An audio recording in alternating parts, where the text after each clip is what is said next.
நமஸ்தே, நான் உங்க friend Jaya Srinivasan. Welcome to veggies recipe.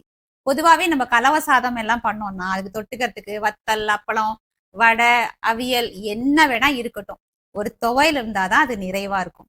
So இன்னைக்கு நம்ம வெஜ்ஜஸ் ரெசிபி கிச்சன்ல அந்த கலவை சாதத்துக்கு பர்ஃபெக்டா மேட்ச் ஆகிற மாதிரி ஒரு தொகையல் ரெசிபி தாங்க பண்ண போறோம். ரொம்ப டேஸ்டா இருக்கும், ஈஸியா பண்ணலாம். ஃபர்ஸ்ட் டைம் சேனலை பார்க்குறீங்கன்னா ப்ளீஸ் சப்ஸ்கிரைப் பண்ணிடுங்க. பெல் ஐக்கானை கிளிக் பண்ணிட்டு ஆல் ஆப்ஷன் கொடுத்துட்டீங்கன்னா நான் போடக்கூடிய எல்லா வீடியோஸும் குவிக்கா வந்து உங்களுக்கு ரீச் ஆகும். வாங்க ஈஸியா அப்படி பண்றது பார்க்கலாம். இந்த சட்னி பண்றதுக்கு ஸ்டவ்ல ஒரு கடாய் வச்சிருக்கேன். அதுல 1 டீஸ்பூன் எண்ணெய் ஆட் பண்ணிக்கலாம். 2 டேபிள் ஸ்பூன் வெள்ளை உளுத்தம்பருப்பு.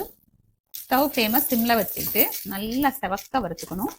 இந்த மாதிரி லேசா செவந்து வரும்போதே 10-12 காஞ்ச மிளகா, உங்களுக்கு தேவையான காரத்துக்கு நீங்க கூட கம்மி ஆட் பண்ணிக்கலாம். 1 டீஸ்பூன் மல்லி விதை, சின்ன பீஸ் இஞ்சி, 4 பல்லு பூண்டு.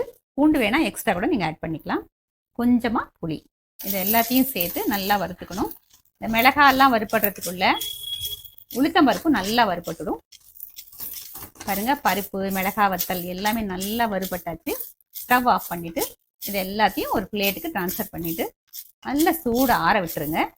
ஸ்டவ்ல அதே கடாயை வச்சு 1 டீஸ்பூன் தேங்காய் எண்ணெய் ஆட் பண்ணியிருக்கேன். நீங்கள் ரெகுலராக யூஸ் பண்ண எண்ணெய் ஆட் பண்ணிக்கலாம். எண்ணெய் சூடானதும் கொஞ்சம் கருவேப்பிலை ஆட் பண்ணிக்கோங்க.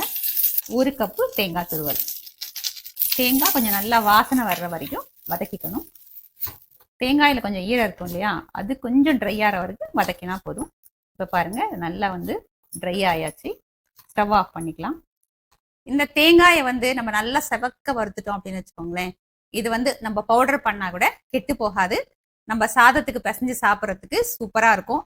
ஒரு எமர்ஜென்சி அர்ஜென்ட்டா ஒரு சட்னி வேணும் அப்படின்னா கொஞ்சமா தண்ணியை ஊற்றி அரைச்சிட்டோம்னா நமக்கு டிஃபனுக்கு இந்த சட்னி ரொம்ப பர்ஃபெக்டா இருக்கும். நம்ம வறுத்து வச்சது எல்லாமே மிக்ஸி ஜார்ல ட்ரான்ஸ்ஃபர் பண்ணிக்கலாம்.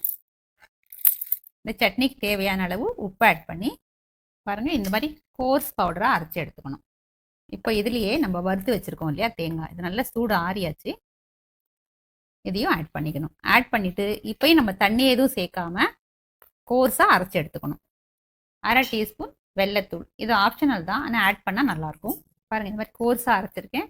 இது அப்படியே வந்து நம்ம சாதத்துக்கு பிசைஞ்சு சாப்பிட்டா கூட நல்லாயிருக்கும். தேங்காய் சாதம் மாதிரி இருக்கும். பிசைஞ்சு நம்ம லஞ்ச் பாக்ஸ்க்கு எடுத்துகிட்டு போனாலும் நல்லாயிருக்கும். இப்போ இதில் கொஞ்சமாக தண்ணி, நல்ல கெட்டி சட்னியாக வர்ற மாதிரி கம்மியான தண்ணியை ஆட் பண்ணி கோர்ஸாகவே அரைச்சி எடுத்துக்கணும். பாருங்கள், இந்த மாதிரி திக்காக அரைச்சி எடுத்துக்கணும்.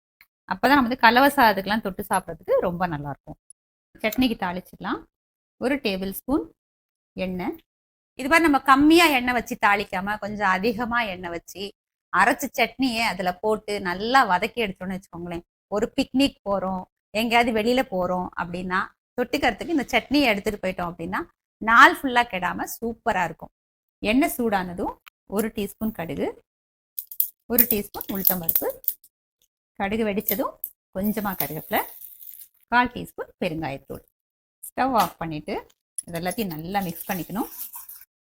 நம்ம தாளிச்சு வச்சிருக்கோம் இல்லையா, அது வந்து சட்னியில் ஆட் பண்ணிக்கணும். என்னுடைய தொகையல் அல்லது சட்னி சர்விங்க்கு ரெடி ஆயிடுச்சு. இப்போ டேஸ்ட் பண்ணி பார்த்துடலாம் வாங்க. நல்ல தேங்காய் வாசனையோட சூப்பராக இருக்கு. அருமையா இருக்குங்க, ரொம்ப நல்லா இருக்கு. கலவை சாதத்துக்கு பர்ஃபெக்ட் காம்பினேஷன். கண்டிப்பா நீங்க ட்ரை பண்ணி பார்த்துட்டு எப்படி வந்ததுன்னு கமெண்ட்ல சொல்லுங்க. லைக் பண்ணுங்க, உங்க ஃப்ரெண்ட்ஸ் அண்ட் ஃபேமிலியோட ஷேர் பண்ணுங்க. புது ரெசிபியோட நாளைக்கு நான் உங்களை மீட் பண்றேன். தேங்க்ஸ் ஃபார் வாட்சிங்.